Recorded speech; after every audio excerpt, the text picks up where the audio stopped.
ever feel like you're on this quest for emotional well-being, but like, where's the instruction manual, right? Totally.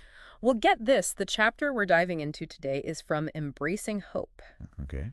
And it says it all starts with your physical health. Interesting. So buckle up because we are going deep on this one. We're going to uncover why that mind-body connection is so powerful.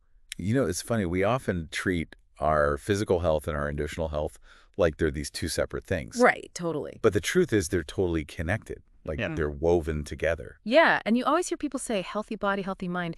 But this chapter really digs into the how. Like how building simple routines, can seriously impact our emotional well-being. Absolutely. And when we're talking about routine, the book really zeroes in on this trifecta: eating well, sleeping enough, and exercise. I mean, we all know we should be doing those Like things. we've heard it a million times. Exactly. But the book really highlights how these aren't just like healthy living suggestions. Yeah.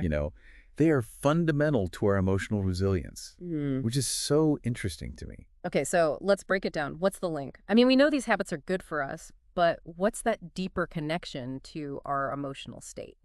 So think about it this way. Our brains, they crave routine. Okay. So let's take sleep as an example. Yeah. The book mentions that a single good night's sleep can actually impact your emotional resilience for days. Wow, really? Yeah, it's wild. So when you have a consistent sleep routine, it helps your stress hormones to function the way they should. And that, in turn, leads to better emotional regulation all day long. That's huge. So it's not just about feeling rested. It's about building like a buffer against stress. Exactly. So basically we're setting the stage for a calmer, more balanced inner state just by like sticking to a regular sleep schedule. Precisely. And that same principle, it applies to exercise too. The chapter talks about how we should try to reframe exercise. So instead of thinking of it as this chore, this thing we have to do, what if we thought about it as like a gift to our future selves? Oh, I like that. Right. Because, that quick workout now could be the difference between you feeling totally overwhelmed at the end of the day or being able to handle things with a sense of, calm resilience. Okay, I'm into it. I'm reframing exercise as self-care as we speak. All right. So we've covered the foundational habits: eating, sleeping, moving.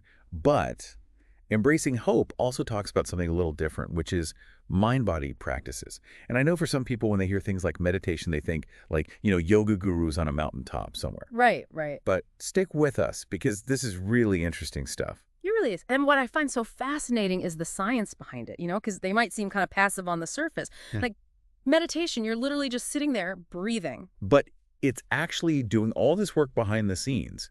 These practices actively benefit our nervous systems. So let's say you are facing a super stressful situation. Okay. Like, I don't know, you have a big presentation at work. Ugh, the worst. Right. And you can feel your heart starts to race. Maybe your palms are sweating. You're feeling tense. Oh, yeah. That's your body's fight or flight response kicking in. Yeah, because it thinks there's a tiger about to attack. Yes, exactly. It's prepping you to deal with, a threat. Right, which not that helpful when the threat is a PowerPoint presentation. No, not at all. Yeah. And that is where these mind-body practices really shine. Yeah. Because they allow us to hit the brakes on that fight or flight response. They give us space to think clearly, make calmer decisions. And the best part is that it doesn't take much. Even just taking a few minutes to do some deep breathing can make a world of difference. Wow, so it really is like hitting the pause button in the middle of a crazy day. I love that. Speaking of things that are good for our well-being, the book also gets real about self-care. And one thing I appreciate is that it goes beyond the whole, face masks and bubble baths narrative. Right.